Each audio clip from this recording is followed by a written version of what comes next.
लूका का सुसमाचार अध्याय 22 वचन 27। मैं पढ़ रही हूँ, ध्यान देकर सुनो।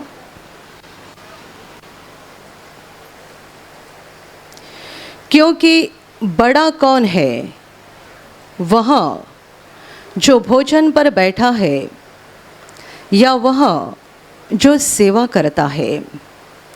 क्या वह नहीं जो भोजन पर बैठा है? परंतु मैं तुम्हारे बीच में सेवक के समान हूँ। Hallelujah, hallelujah, hallelujah, hallelujah, hallelujah. प्रभु यीशु अपने चेलों को पूछ रहा है, बड़ा कौन है? वह जो भोजन पर बैठा है या वह जो सेवा कर रहा है? क्या वह नहीं जो भोजन पर बैठा है?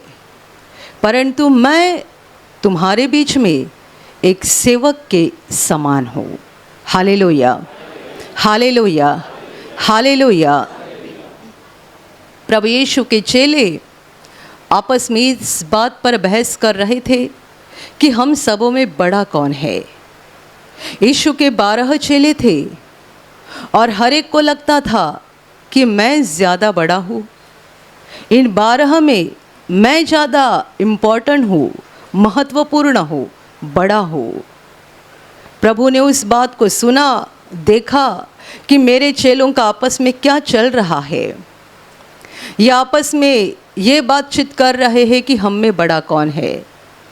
तब प्रभु ने उनको कुछ बातें सिखाई और उस बातों के अंत में प्रभु उन्हें ये बता रहा है कि बड़ा कौन है। जो भोजन पर बैठा है, जो खाना खाने बैठा है, वो बड़ा है, या जो उसकी सेवा कर रहा है वो बड़ा है? क्या वह नहीं जो भोजन पर बैठा है? संसार में भोजन पर बैठा हुआ मनुष्य बड़ा होता है। दूसरा सेवा करने वाला क्या करता है? उसके सामने खाना परोसता है, तो जिसे परोसा जाता है वो बड़ा होता है। सेवा करने वाला बड़ा नहीं कहलाता। कौन बड़ा है? यीशु पूछ रहा है। क्या वह जो भोजन पर बैठा है या वह जो सेवा कर रहा है, क्या वह बड़ा नहीं जो भोजन पर बैठा है? भोजन पर बैठा हुआ बड़ा है। और प्रभु आगे बता रहा है अपने आप के बारे में, परंतु मैं तुम्हारे बीच में एक सेवक के समान हूँ। Hallelujah, hallelujah, hallelujah. प्रभु यीशु का जीवन एक बहुत अलग जीवन था। वो राजा होकर भी एक सेवक के समान जिया है। दुनिया का ऐसा कौन सा राजा है जिसे गरीबों को देखकर बहुत ज़्यादा तरस आती है? कौन है ऐसा? बड़ा कौन है? यीशु पूछ रहा है और अपने आप को वो सेवक बता रहा है, क्योंकि उसने जो जीवन बिताया एक सेवक के समान बिताया। और वो इस संसार में आया था, सेवक बनकर ही आया था। वो राजा है, नहीं राजाओं का राजा है। बाइबल उसके बारे में कहती है कि वो राजाओं का राजा है और प्रभुओं का प्रभु है। लेकिन जब उसने संसार में मनुष्य रूप में जन्म लिया, वो सेवक बन गया और 33 साल जब तक वो इस धरती पर था, बिल्कुल एक सेवक के समान वो जिया है। कौन सा राजा कोड़ी को छू सकता है? सामान्य लोग, साधारण लोग भी कोड़ी को अपने पास रखना पसंद नहीं करते हैं। प्रभु ने तो कोड़ी को हाथ लगाकर छुआ है और उसे चंगा किया है। Hallelujah, hallelujah, hallelujah. साधारण लोग यदि कोड़ी को छूना पसंद नहीं करते हैं, छूने की बात छोड़ दो, उन्हें अपने पास रखना भी पसंद नहीं करते हैं, तो राजा महाराजाओं की बात कहाँ पर? कोड़ी को कौन छुएगा? बाइबल में हम पढ़ते हैं कि जब कभी कोड़ी प्रभु के पास आए, वे खुद दूर खड़े होते थे। जब प्रभु यीशु ने 10 कोढ़ियों को चंगा किया, वहाँ पर ऐसा लिखा है कि वे दूर खड़े होकर पुकार कर प्रभु को बोल रहे थे। दूर खड़े हुए, क्यों? क्योंकि उन्हें मालूम था कोई हमें अपने पास रखना पसंद नहीं करते हैं। हम किसी के नज़दीक जाए ये किसी को पसंद नहीं है, क्योंकि उनका बदन, उनका शरीर सड़ा हुआ है, उसमें से बदबू आती है, तो कोई उनको पसंद नहीं करते हैं। ये तो प्रभु है, हम उसके पास कैसा जाए? और इसीलिए वहाँ पर ऐसा लिखा है कि उन्होंने दूर खड़े होकर ऊंचे शब्द में प्रभु के पास विनती की कि हम पर तरस खाकर दया कर और हमें चंगा कर। वे नहीं जानते थे कि प्रभु राजा बनकर नहीं परंतु सेवक बनकर धरती पर आया है। 10 कोढ़ियों ने दूर खड़े होकर कहा। एक कोढ़ी जब प्रभु के पास आया तब लिखा गया है प्रभु ने अपना हाथ बढ़ाकर उसे छुआ और ये कहा कि मैं चाहता हूँ तू शुद्ध हो जा। जब यीशु ने अंधे को देखा उसको तरस आ गया। यीशु ने उस मनुष्य को देखा जो 38 वर्ष से बीमार हालत में पड़ा हुआ था, प्रभु को तरस आ गया। उसके पास जाकर प्रभु उसे पूछता है क्या तू चंगा होना चाहता है? उसके जवाब पर प्रभु उसे बोला तो फिर उठ और अपनी खाट उठाकर चल फिर। एक पल में वो चंगा हो गया, उठा और अपनी खाट उठाकर चलने फिरने लगा। ये कौन सा राजा है जो इतने गरीब, बीमार, कंगाल लोगों के बीच में रहना पसंद करता था? और प्रभु यीशु ने अपने साथ रहने के लिए जो 12 चेले चुने थे, वे भी बहुत बड़े पढ़े लिखे, विद्वान, सम्मानित, अमीर ऐसे घराने के लोग नहीं थे। बिल्कुल साधारण लोगों को प्रभु ने अपने साथ रहने के लिए चुना था। और उनमें जो प्रमुख चेला था वो पतरस एक मछुआरा था। Hallelujah, hallelujah.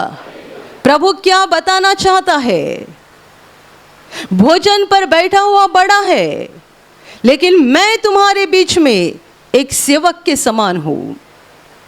केवल अपने जबान से वो बोला नहीं, जिंदगी के हर दिन और हर पल उसने साबित किया कि वो सेवक के समान बन गया है।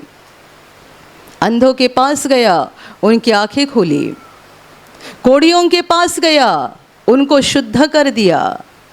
रोने वालों के पास गया, उनके आंसुओं को पोंछा।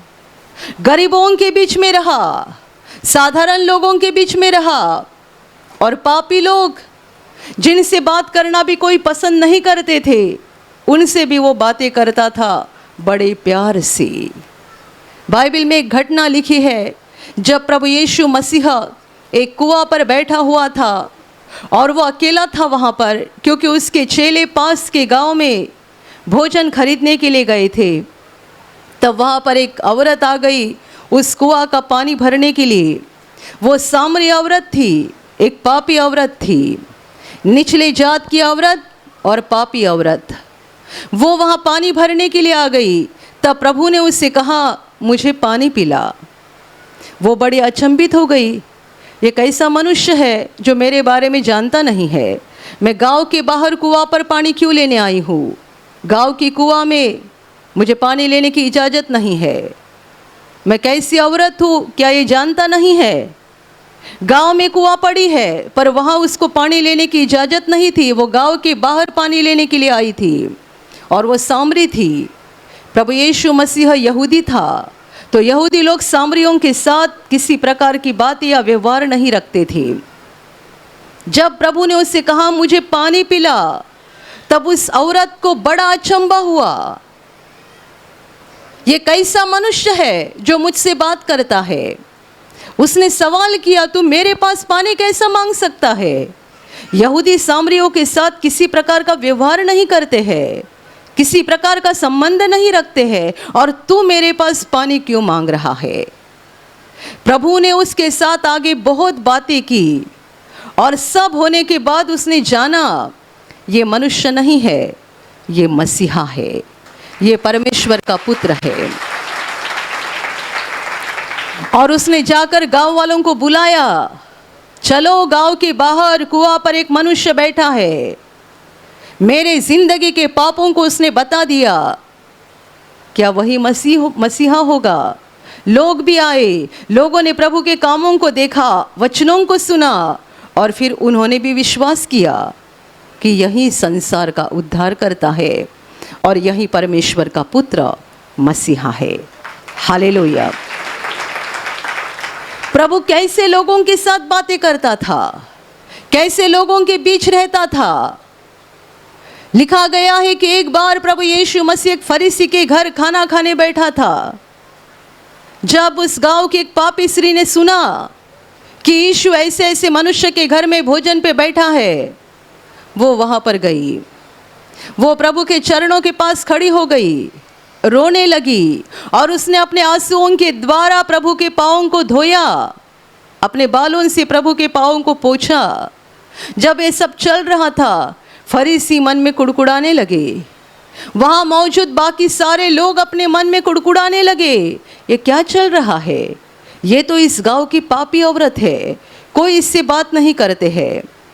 और यदि यीशु परमेश्वर का पुत्र है या वो भविष्यवक्ता है, तो क्या वो नहीं जानता है कि कैसी औरत है? वो उसे छूने क्यों देता है?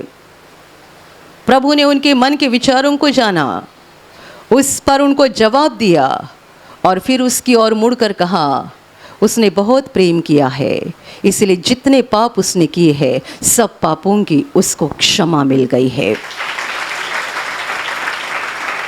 Hallelujah, hallelujah, hallelujah.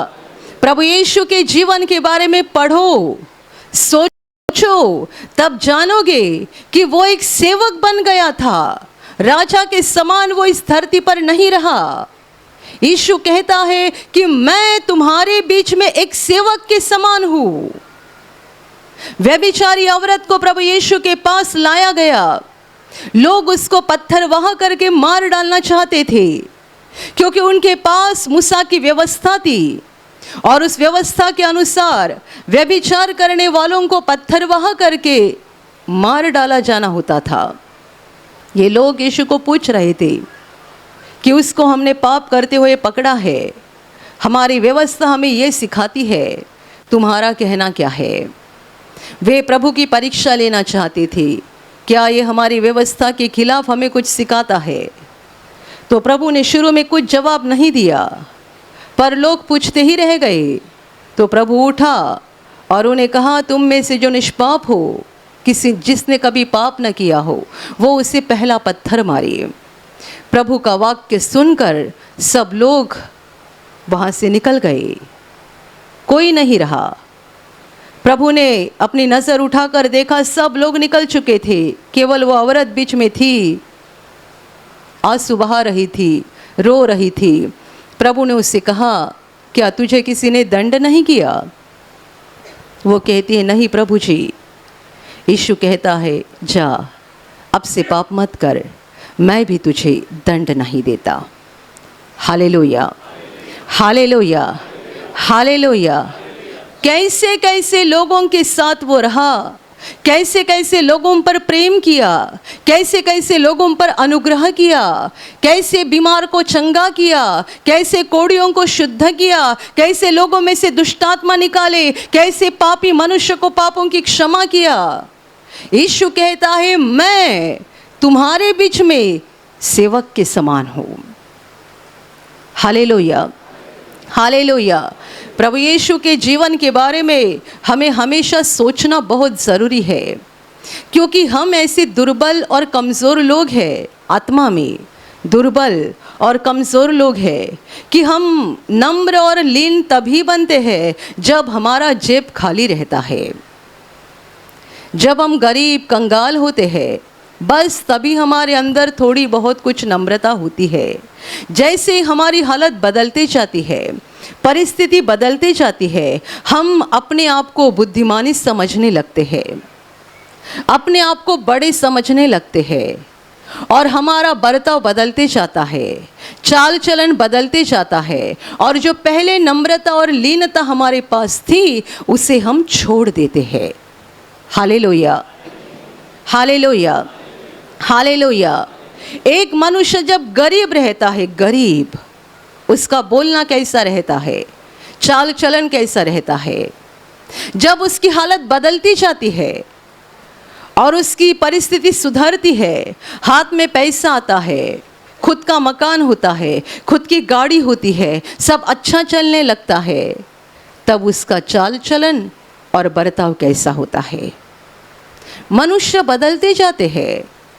बस थोड़ा सा हमें मिल गया, हम अहंकारी बन जाते हैं, हम अपने आप को बड़ा समझने लगते हैं और यहाँ तक कि हम किसी की थोड़ी सी भी बात को बर्दाश्त नहीं कर सकते हैं। थोड़ी सी भी बात को, क्यों? हम अपने आप को बड़ा समझने लगे। इसलिए मैंने आपको कहा कि प्रभु यीशु के जीवन के बारे में हमें सोचना और उसके जीवन की ओर देखना हमें बहुत ज़रूरी है। वो राजाओं का राजा, प्रभुओं का प्रभु, स्वर्ग और पृथ्वी का मालिक इंसान बनकर धरती पर आया। प्रभु की नम्रता हम तब भी देखते हैं जब वो अपने माँ बाप की आज्ञा में रहा।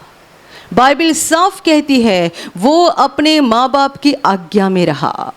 उसकी माँ मरियम और उसका बाप यूसुफ, ये भी तो इंसान थे, उनको बनाने वाला वही था। यीशु बनाने वाला है, सृष्टि करता है। उसने ही बनाए हुए दो इंसान के अधीन वो रह गया, उनकी आज्ञाओं में रहा। कितनी बड़ी नम्रता उसने दिखाई और इसीलिए वो कहता है मैं तुम्हारे बीच में सेवक के समान हूँ। Hallelujah, hallelujah, hallelujah. मेरे प्यारे भाई और बहनों, कान खोलकर अच्छे से सुनो। प्रभु यीशु का जीवन हमें प्रेरणा देगा कि हमें भी धरती पर सेवक बनकर जीना है, अपने आप को बड़ा बनाकर नहीं। वो राजाओं का राजा और प्रभुओं का प्रभु होकर भी वो सेवक बना, गरीबों के बीच में रहा, बीमारों के बीच में रहा। अपनी जिंदगी में वो गांव गांव, नगर नगर घूमता रहा। जितने उसके पास आए सबों को चंगा किया, सबों के आंसुओं को पोंछा, सबों के ऊपर दया दिखाई। वो एक सेवक की तरह रहा और अंत में उसने अपना सेवक का फर्ज इस रीति से पूरा किया कि हमारे पापों का दंड लेकर उसने क्रूस पर जान दी। वो पापी लोगों का सेवक बन गया। प्रभु का क्रूस का समर्पण ये सेवा का सबसे बड़ा चिन्ह है। वो हमारी सेवा के लिए क्रूस पर मर गया। दुनिया में सेवा की बातें बहुत होती है। बहुत लोग कहते हैं हम आपकी सेवा के लिए है, हम आपकी सेवा के लिए है। ये सेवा प्रभु नहीं कर रहा था। क्या कोई बिना दाम दिए आपकी सेवा करता है? बताइएगा। लोग बातें तो बहुत बड़ी करते हैं, हम आपकी सेवा के लिए हाजिर है, हम आपकी सेवा के लिए है, यह आपकी सेवा के लिए है, वो आपकी सेवा के लिए। पर क्या बिना दाम दिए कोई सेवा करता है? या तो दाम देकर सेवा लेनी पड़ती है, या तो जिसने सेवा की है उसके गले में फूलों की माला डालनी पड़ती है, या तो उसे दाम देना पड़ता है, या तो उसका नाम बड़ा करना पड़ता है, उसको सम्मान देना पड़ता है, उसके गले में फूलों की माला डालनी पड़ती है, जगह जगह उसका नाम भी आना चाहिए, इसने ऐसी सेवा की, उसने ऐसी सेवा की। प्रभु ने ऐसी सेवा नहीं की है। उसने किसी से कुछ लिया नहीं, दे दिया। वो देते गया, देते गया, देते गया और अंत में हमें बचाने के लिए अपना प्राण भी दे दिया, अपना लहू बहाया। ये सच्ची सेवा है, ये सच्चा समर्पण है, ये सच्ची सेवा, सच्चा समर्पण है। उसने किसी से कुछ लिया नहीं, कुछ छीना नहीं, वो देते गया, देते गया, देते गया। हम बाइबल में ऐसी भी एक घटना को पढ़ते हैं जब प्रभु के चेले लोगों के बीच में बड़ा अद्भुत काम करके उसके पास वापस आए थे और लोगों की इतनी भीड़ हो रही थी, इतने लोग चंगे होने के लिए, छुटकारा पाने के लिए आ रहे थे कि उनके पास खाना खाने के लिए भी समय नहीं हो रहा था। तो प्रभु अपने चेलों को कहता है, आओ हम उस पार जाए, सुनसान जगह, वहाँ कोई नहीं आएगा, तो बैठकर आराम से खाना खा सकते हैं। तो आप समझ सकते हो उस समय का माहौल क्या रहेगा। प्रभु के चेलों को खाना खाने के लिए भी समय नहीं हो रहा था। इतने लोग आ रहे थे, आ रहे थे, आ रहे थे, और जितने आ रहे थे किसी को वो भगाते नहीं थे, सबों को चंगा करते थे। प्रभु सबको चंगा करता था। लेकिन ऐसा समय हुआ जब खाने को भी नहीं मिल रहा था, तो प्रभु अपने चेलों को लेकर सुनसान जगह गया, ये सोचकर कि वहां बैठकर आराम से खाना खाएंगे। पर बाइबल आगे कहती है कि लोगों ने उनको जागते हुए देखा कि ये कहाँ जा रहे हैं, और प्रभु अपने चेलों के साथ वहां पहुंचा तो लोग भी वहीं पे आ गए। प्रभु सुनसान जगह पर लेकर गया कि खाना खाने को मिले। लोगों ने देखा कहाँ जा रहे हैं, और लोग भी दौड़ते दौड़ते गए। जब प्रभु ने देखा कि लोगों ने यहाँ भी भीड़ लगाई, तो प्रभु ने ये नहीं कहा जाओ यहाँ से, हमको खाना खाना है, हटो यहाँ से, हमको खाना खाना है, मेरे चेलों को खाना खाने दो, मुझे खाना खाने दो। नहीं, बाइबल कहती है जब लोग वहीं पर भी पहुंच गए, तब प्रभु को उनको देखकर बड़ा तरस आ गया। लोगों को देखकर तरस आ गया, गुस्सा नहीं आया, चीड़ नहीं पैदा हो गई, उसको तरस आ गया। और तरस के साथ उसने कहा, ये तो उन भेड़ों के समान है जिनका कोई रखवाला नहीं है। ये ऐसी भेड़ें हैं जिनका कोई रखवाला नहीं है, तो मैं उनका रखवाला हूँ। मुझे उनकी सुधि लेनी चाहिए, मुझे उनकी परवाह करनी चाहिए, मुझे उनको जीवन का रास्ता दिखाना चाहिए। और प्रभु ने उनको सिखाना शुरू किया, उनके साथ बातें करना शुरू किया, और उनको चंगा करना शुरू किया। Hallelujah, hallelujah, hallelujah.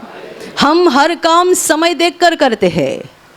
जब हम सेवा करते हैं तब भी समय देखकर करते हैं। अभी मेरा खाना खाने का समय हो गया। कुछ लोग ऐसी भी सेवा करते हैं, 12:30 बजे खाना खाने का समय है, कितना भी अर्जेंट काम सामने है, छोड़ देते हैं, मेरा खाना खाने का समय है, और बोलते हैं हम सेवा करते हैं। प्रभु की सेवा देखो, इनको खाना खाने का समय नहीं था, इसीलिए सुनसान जगह गए, तो लोगों ने वहां भी भीड़ लगाई, तो प्रभु ने भगाया नहीं, प्रभु ने तरस खाया। ये सारे लोग उन भेड़ों के समान हैं जिनका कोई रखवाला नहीं है, और प्रभु उनको सिखाने लगा, बताने लगा, चंगा करने लगा, उनको जीवन का रास्ता दिखाने लगा, जीवन के वचन देने लगा। यीशु कहता है, मैं तो तुम्हारे बीच में एक सेवक के समान हूँ। वो देते गया, देते गया, देते गया, और अंत में हम सब के पापों को उठाकर, हम सबों के पापों का कर्जा लेकर उसने क्रूस पर जान दी, अपना लहू बहाया। प्रभु यीशु का क्रूस उस प्रेम, सेवा और समर्पण का चिन्ह है। ये सच्चा समर्पण है, ये सच्चा प्रेम है, और ये सच्ची सेवा है। Hallelujah, hallelujah, hallelujah. हम तो थोड़ी सी मुसीबत आने पर भी कुड़कुड़ाने लगते हैं। आप यहाँ प्रार्थना में आ रहे हैं, बीच में ट्रैफिक लग गई, आप सोचे 5 मिनट में रास्ता फ्री हो जाएगा, 10 मिनट हो गया, आधा घंटा हो गया, 1 घंटा हो गया, हम तुरंत कुड़कुड़ाने लगते हैं, तुरंत कुड़कुड़ाने लगते हैं। प्रभु के रास्ते में जितनी भी रुकावटें आती है, जितनी भी परेशानी आती है, हमारा साहस तुरंत टूट जाता है, हम कुड़कुड़ाने लगते हैं, हम बेचैन होते हैं, परेशान होते हैं। प्रभु देखो अंत तक सहता रहा, सहता रहा, सहता रहा, यहाँ तक कि हम सबों के पापों को उसने अपने ऊपर लिया। कभी कुड़कुड़ाया नहीं, कभी पापियों के ऊपर गुस्सा नहीं किया, कभी किसी को श्राप नहीं दिया, जब प्रभु यीशु पापियों के बीच रहता था, उनके साथ खाना खाता था, धर्म पंडित अपने आप को पवित्र और धर्मी समझने वाले कुड़कुड़ाते थे और ये बोलते थे कि यदि ये परमेश्वर का पुत्र है, यानी ये पवित्र मनुष्य है, तो पापियों के बीच में कैसा रह सकता है। तब प्रभु ने उनको ये कहा कि बीमार को वैद्य की ज़रूरत होती है, भले चंगे को नहीं होती। मैं धर्मियों के लिए नहीं, पापियों के लिए आया हूँ। पापियों को बचाने के लिए, उनको क्षमा करने के लिए। उसने ये भी कहा कि मैं पापियों को दंड देने के लिए नहीं आया हूँ, उनको क्षमा करने के लिए आया हूँ। वो क्षमा करते गया, क्षमा करते गया, क्षमा करते गया और इसी क्षमा के खातिर उसने अपनी जान दे दी। Hallelujah, hallelujah. मेरे प्यारे भाइयों और बहनों, ध्यान से सुनिएगा। यदि आपने यीशु पर विश्वास किया है और इस विश्वास के द्वारा परमेश्वर के बच्चे बन गए हैं, तो आपको ज़रूरी है आप अपने आप को बड़ा ना बनाए, परंतु आप सेवक बन जाए, सेवक बन जाए। प्रभु में आने के बाद आपकी परिस्थिति बदल जाएगी, आपका कर्जा अदा हो जाएगा, आपकी तनख्वाह बढ़ जाएगी, आपको अच्छी नौकरी मिलेगी, आपको अच्छा मकान मिलेगा, अच्छी गाड़ी मिलेगी, आपकी परिस्थिति बदलते जाएगी। जबकि प्रभु में आने के पहले ऐसी हालत थी कि 2 समय का खाना भी ठीक से नहीं मिलता था। प्रभु में आने के बाद आपकी हालत बदलती जाएगी। क्यों?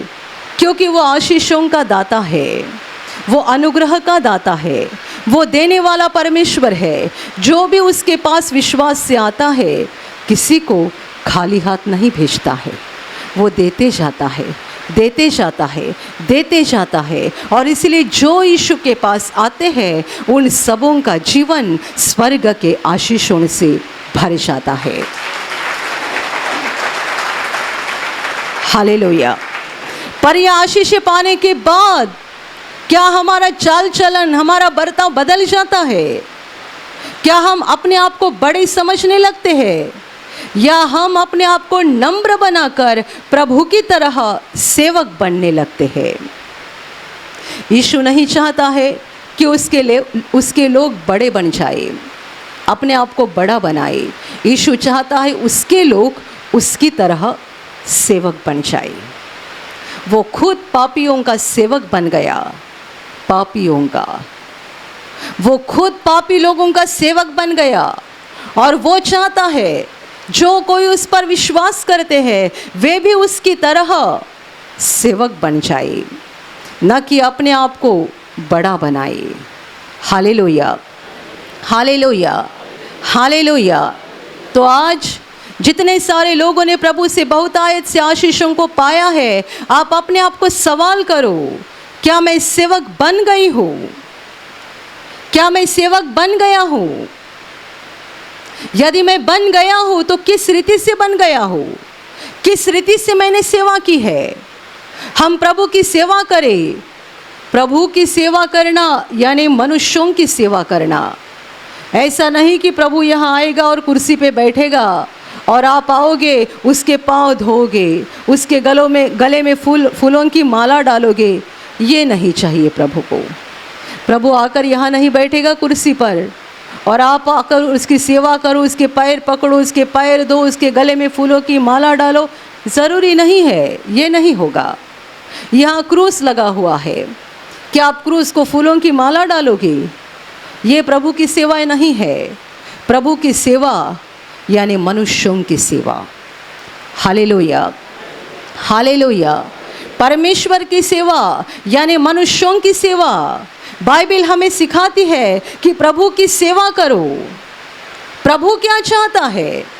यदि आपने प्रभु से आशीषों को पाया है, आपका जीवन बदल गया है, आपके जीवन में खुशी आई है, शांति आई है, हम एक बात पहली करते हैं जो होनी ही चाहिए, वो है हमेशा प्रभु का धन्यवाद करें। हमेशा उसके जितने सारे उपकार हम पर हुए हैं, जितने सारे एहसान हुए हैं, हम उसका धन्यवाद करते रहे, हम उसको धन्यवाद देते रहे। ये पहली बात है। पर दूसरी बात है, हम प्रभु की सेवा उसकी इच्छा के अनुसार करें। इसके दो तरीके मुझे आपको बताने हैं, प्रभु की सेवा के दो तरीके। पहला तरीका है प्रभु के मंदिर में दान देना, क्योंकि आप प्रभु के मंदिर में जो दान देते हैं ये प्रभु के लोगों के लिए इस्तेमाल होता है, ये प्रभु की सेवा है। और दूसरी बात, लोगों की सेवा करो। आप यहाँ प्रार्थना घर में आते हैं, यहाँ आपको सेवा करने का बहुत बड़ा मौका है। यहाँ आप सेवा कर सकते हैं। आप बाहर रहते हैं, वहाँ भी लोगों की सेवा करो। सेवा, आप बस से जा रहे हैं, कोई आपके पास खड़ा है, बूढ़ा व्यक्ति है, आप बैठे हैं, आप उठो, उसे जगह दो। ये क्या है? सेवा है। आप गाड़ी में चल रहे हैं, बहुत ज़्यादा भीड़ है और आप देख रहे हैं कोई दुर्बल कमज़ोर व्यक्ति है, आप खुद दूसरों को ढकेल कर अंदर मत जाओ, पहले उस दुर्बल की सहायता करो। क्या करोगे? सेवा। प्रभु कहता है सेवक बन जाओ। आप जब यहाँ आते हैं, आप किसी को चाय बांटते हैं, किसी को पानी देते हैं, कोई यहाँ झाड़ू लगाते हैं, कोई यहाँ बर्तन धोते हैं, ये क्या है? सेवा है। किसकी सेवा? आप मनुष्यों की सेवा कर रहे हैं और यही परमेश्वर की सेवा है। कुछ लोग ये समझते नहीं है और उन्हें लगता है कि हमने हालेलुया बोला, गाना गाया, तालियां बजाई, प्रभु खुश हो गया। आपने हालेलुया बोला, गाना गाया, तालियां बजाई, ये बहुत अच्छी बात है, ये हमें करनी चाहिए। ये प्रभु की आराधना है, उसकी स्तुति है, उसका धन्यवाद है। ये हमने अपने ओठों के द्वारा किया, अपने ज़बान के द्वारा किया, अपने शरीर के द्वारा भी प्रभु की सेवा करनी ज़रूरी बात है। Hallelujah, hallelujah. जब कोई भाई या बहन यहाँ दूसरों को पानी का ग्लास देती है, चाय का ग्लास देती है, यहाँ झाड़ू लगाती है, यहाँ सफाई का काम करते हैं, यहाँ सेवा का और भी बहुत काम होता है, ये काम करते हैं, आप मनुष्यों के लिए नहीं करते, परमेश्वर के लिए करते हैं। मैंने आपको कहा, आप गाड़ी में चढ़ रहे हैं, ट्रेन में बहुत भीड़ है, उसमें आपने किसी दुर्बल कमज़ोर व्यक्ति को देखा, आप रुके और पहले उनकी सहायता की अंदर चढ़ने के लिए। हो सकता है कि आपको चढ़ने के लिए शायद नहीं मिलेगा, पर आपने जो किया ये परमेश्वर की सेवा है, इससे प्रभु का दिल खुश हो जाएगा। एक एक सेवा का काम हमारे लिए बड़ा प्रतिफल इकट्ठा करती है। एक एक सेवा का काम, आपने जो काम किया, कोई आपको धन्यवाद नहीं बोलेगा। शायद जिसको आपने ट्रेन में चढ़ने के लिए मदद किया वो भी आपको थैंक यू नहीं बोलेगा, पर ये मत भूलो प्रभु देख रहा है। प्रभु ने आपके सेवा के काम को देखा है और वो आपको कहेगा, मैं यही चाहता हूँ। मैं जब इस संसार में था, मैं सेवक के रूप में जिया, मैंने सेवा किया और मैं चाहता हूँ यदि तुम मेरे हो तो तुम भी सेवक बन जाओ। हमारे ज़िंदगी का एक एक सेवा का काम हमारे लिए स्वर्ग में बड़ा प्रतिफल इकट्ठा करता है। Hallelujah, hallelujah. हम उस प्रतिफल को स्वर्ग में तो पाएंगे ही, पर धरती पर भी इस सेवा के कामों के बदले प्रभु हमें आशीष देगा। मेरे प्यारे भाई और बहनों, ये हमें करना बहुत ज़रूरी है, क्योंकि हम प्रभु के लोग हैं। तो प्रभु सेवक बन गया था, हमें भी सेवक ही बनना है, बड़ा नहीं बनना है। आप अपने आप को सवाल करो, क्या मैं हर दिन सेवा करता हूँ? आप प्रार्थना में एक दिन आते हैं, यहाँ पर आप क्या सेवा करते हैं? परमेश्वर के घर में, परमेश्वर के मंदिर में आप क्या सेवा करते हैं? आप 6 दिन जब दुनिया में रहते हैं, आप क्या सेवा करते हैं? आपने 8 घंटा काम किया, खाना खाया, नहाए, 2 घंटा मोबाइल देखा, सोए, 24 घंटा आपका भर गया। इस 24 घंटे में सेवा कितने की? हम दूसरों के लिए क्या किया? हमने दूसरों की कितनी मदद की? Hallelujah, hallelujah. हालेलुया। दुनिया में स्वार्थ बहुत बढ़ गया है, बहुत।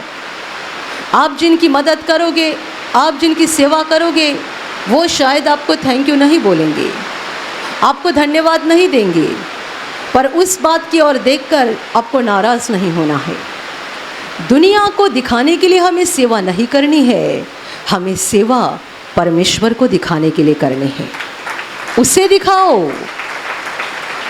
कोई मुझे देखे, कोई मेरा सम्मान करे, कोई मुझे देखे, कोई मेरा सम्मान करे, इस उद्देश्य से सेवा मत करो। यीशु कहता है कि मैं तो तुम्हारे बीच में सेवक के समान हूँ। जितने सारे प्रभु के वचन के अनुसार सेवक बन गए हैं, वे प्रभु के सच्चे लोग हैं। जो सेवक नहीं बने हैं, अपने आप को बड़ा बनाना चाहते हैं, आप गलत फहमी में है।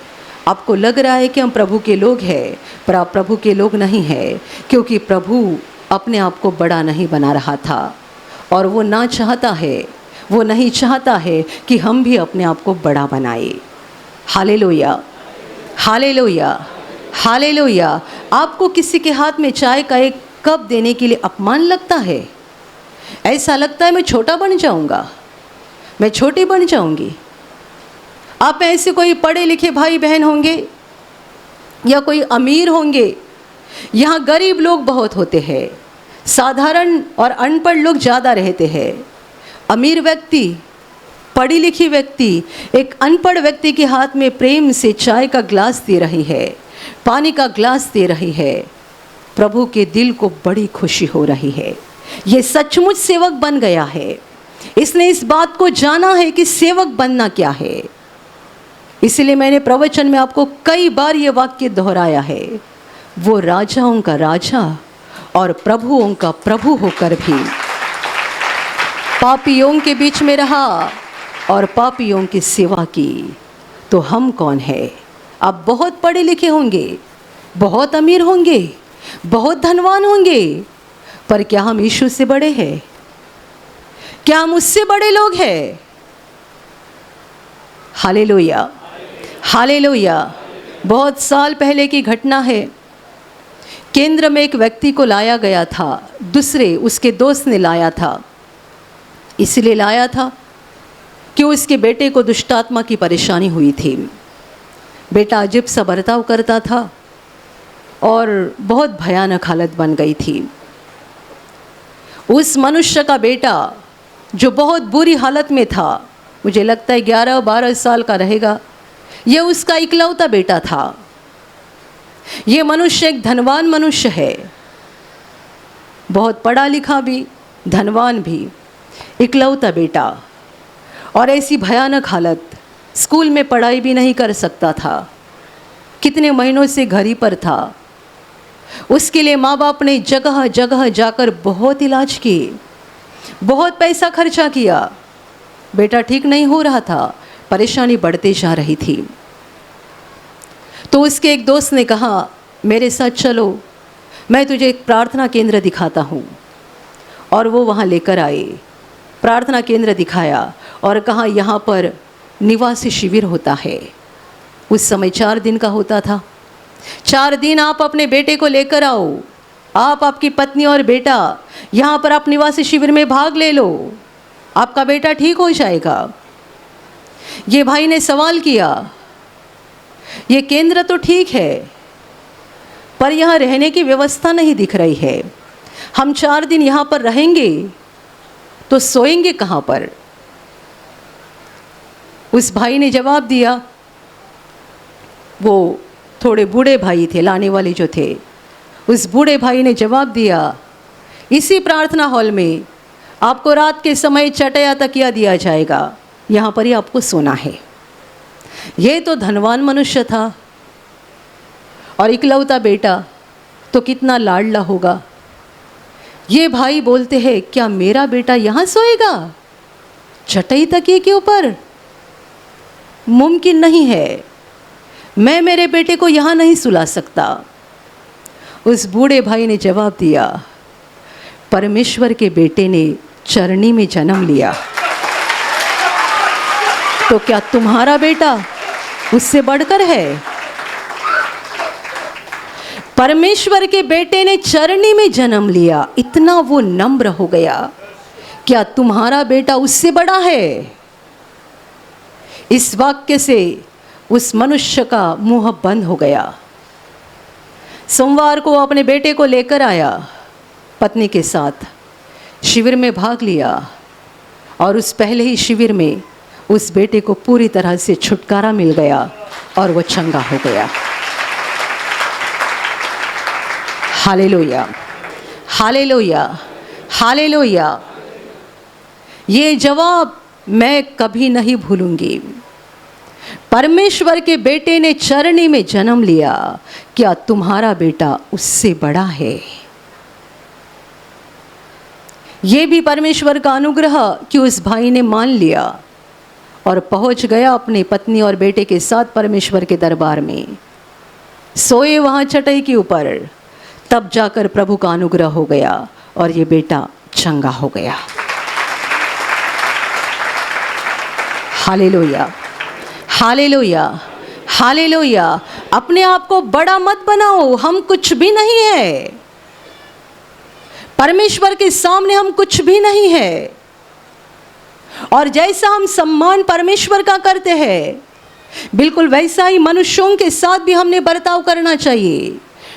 हम कहेंगे हम प्रभु का सम्मान करते हैं और मनुष्यों को तुच्छ जानते हैं, मनुष्यों के साथ गलत बर्ताव करते हैं। ये पसंद नहीं है, वो पसंद नहीं है, ये गरीब है, वो अनपढ़ है, इसके साथ क्या रहना, उसके साथ क्या बातें करना, इसको मैं क्यों चाय पिलाऊं, उसको मैं चाय का ग्लास क्यों दे दूं, मैं तो बड़ा आदमी हूँ, मैं तो बड़ी औरत हूँ। फेल, आप परमेश्वर के दरबार में फेल हो जाओगे। प्रभु कहता है मैं तो तुम्हारे बीच में सेवक के समान हूँ। आज ये सवाल करो, पवित्र आत्मा आपको पूछ रहा है, क्या तुम सेवक बन गए हो? क्या तुम सेवक बन गए हो? कोई भी भाई हो, कोई भी बहन हो, आपने प्रभु के आशीषों का अनुभव किया है, आपने यीशु पर विश्वास किया है। यदि आपने यीशु पर विश्वास किया है तो आपको ये सवाल है कि आप भी यीशु की तरह सेवक बन गए हो, या आप अपने आप को बड़ा बनाना चाहते हो? थोड़े लोग होते हैं जो प्रभु में आने के बाद, आशीषों के बाद आशीष पाते हैं और तो भी अपने आप को नम्र नम्र नम्र बनाते हैं और सेवक बने रहते हैं। ज़्यादा लोग वे होते हैं जो आशीष पाने के बाद अपने आप को शहाने समझने लगते हैं, बड़े समझने लगते हैं, अहंकारी बन जाते हैं, उनका दिल कठिन बनता है और वे नहीं जानते कि उनके दिल की गलत परिस्थिति के कारण वे परमेश्वर के प्रेम से बाहर निकल जाते हैं। Hallelujah, hallelujah, hallelujah. हम भोजन पर बैठे हुए व्यक्ति के समान ना बने, परंतु सेवा करने वाले व्यक्ति के समान बने, क्योंकि जिस पर हमने विश्वास किया वो हमारा प्रभु सेवक बन गया, वो सेवक बन गया। यदि मैं उसकी हूँ, यदि मैं उसका हूँ, तो मुझे भी उसकी तरह बनना है। Hallelujah, hallelujah, hallelujah. और अभी प्रार्थना करने का समय है। आप विश्वास करो कि एक पल में प्रभु यीशु आपको छूकर चंगाई देगा, एक पल में वो आपके जीवन का दुख निकाल देगा और आपके आंसुओं को खुशी में बदल देगा, क्योंकि उसके लिए असंभव कुछ नहीं है, अनहोनी बात एक भी नहीं है। प्रभु यीशु आज भी जिंदा है। 2000 वर्ष पहले वो शरीर रूप में धरती पर था, आज शरीर रूप में नहीं बल्कि आत्मा के रूप में है, और दुनिया के कोने कोने में जहाँ जहाँ लोग विश्वास के साथ उसको पुकारते हैं, उसके पास प्रार्थना करते हैं, उन सबों की पुकार को प्रभु सुनता है, उन्हें चंगा करता है, उनके आंसुओं को पोंछ देता है और उनके जीवन को खुशी से भर देता है। आप भी इसी विश्वास के साथ आपके बीमार भाग पर हाथ रखो, और यदि वहाँ हाथ नहीं रख सकते हैं तो अपने सीने पर हाथ रखो। प्रभु यीशु के नाम से इसी क्षण आपके शरीर की सारी बीमारियां निकल जाए। यीशु के नाम से आपके जीवन का सारा दुख निकल जाए। शैतान का हर एक काम आपके जीवन से और आपके परिवार से पूरी तरह से नष्ट हो जाए। यीशु के नाम से, प्रभु यीशु के नाम से शैतान का सारा काम आपके जीवन से नष्ट हो जाए। सारी दुष्ट आत्माओं को प्रभु यीशु के नाम से मैं आज्ञा दे रही हूँ, इस क्षण इन्हें छोड़कर निकल जाओ और वापस उनमें नहीं आना। इसी क्षण प्रभु का महान सामर्थ आपके ऊपर आ जाए, प्रभु का महान सामर्थ आपके ऊपर आ जाए, प्रभु का महान सामर्थ आपके ऊपर आ जाए। इसी घड़ी पवित्र आत्मा की खुशी आपके दिल में आ जाए, पवित्र आत्मा की शांति आपके दिल में आ जाए और आपका जीवन स्वर्ग की रोशनी से भर जाए। आमीन।